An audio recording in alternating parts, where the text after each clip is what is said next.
তোমাকে তো আমি চিনলাম না। আমি রাহুলের স্ত্রী, আজ বিকেলে বিয়ে করেছি। তুমি বোধহয় ভুল করছো, এখানে রাহুল নামে কেউ থাকে না। আমি কোনো ভুল করছি না, রাহুল এতক্ষণ আমার সাথেই ছিল। ও আমাকে গেটের কাছে রেখে তোরে পালিয়ে গেল। দেখো মেয়ে, আমি তোমার সাথে তর্ক করতে চাচ্ছি না। আমি যেটা বলেছি সেটাই ঠিক। আসো এখান থেকে যাও। বেল কে বাজালো? জানি না, দরজা খুলে দেখলাম কেউ নেই।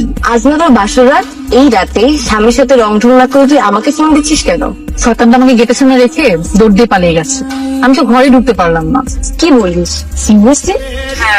আচ্ছা, তুই তো একটা ফোন দিয়ে দেখবি। তো তুই ফোন দিচ্ছিস না কেন? আমি ফোন দিয়েছি, ফোন ঢুকছে না। আমার মনে হয় আমাকে ব্লক করে রেখেছে। আচ্ছা আমি দেখছি। ধরো আমি না যেটা সত্যি আমি তোমাকে সেটাই বলছি, ঠিক আছে? আমার বাবাকে আমি ভালো করে চিনি তো, উনি কোনোভাবেই তোমাকে ঘরে ঢুকতে দেবে না। তুমি তোমাকে মানা করলাম যে পাগলামি করে আমাকে বিয়ে করতে যেও না, তুমি শুনলে না।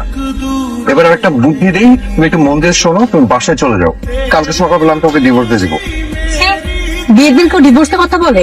শোনো, তুমি যতই চালাকি করো না কেন, আমি তোমাকে ডিভোর্স দিব না। এখানে 5 প্যাকেট বিরিয়ানি আছে। তুমি কি ছেলের খোঁজ নিতে গিয়েছিলে নাকি বিরিয়ানি কিনতে গিয়েছিলে? বিরিয়ানি কিনতে গিয়েছিলাম। আজকে না আমার মনে খুবই আনন্দ।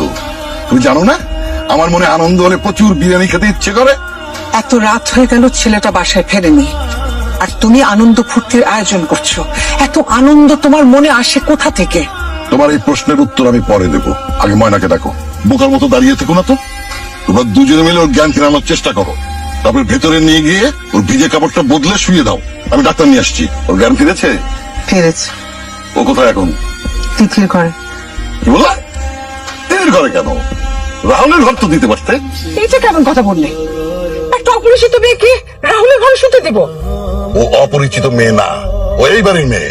মাশাআল্লাহ, আমার রাহুলের কপালে এত সুন্দর মেয়ে জুটবে, এটা আমি কোনোদিন কল্পনাও করিনি মা। এইটা আমার বিয়ের গয়না, আর এটা বিয়ের শাড়ি। এটা আমি তাড়াতাড়ি পরে তোমার শ্বশুরকে একটু সালাম করবো, সে খুব খুশি হবে। জানো, মা আমাকে তার বিয়ের শাড়ি আর তার গহনা দিয়েছে।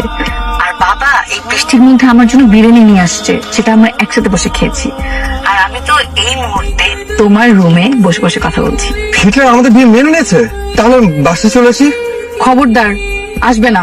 বাবা বলেছে তুমি চাকরি না পাওয়া পর্যন্ত এ বাসায় আসতে পারবে না। এখন থেকে তুমি ধানমন্ডিতে তোমার মামার বাসায় থাকবে।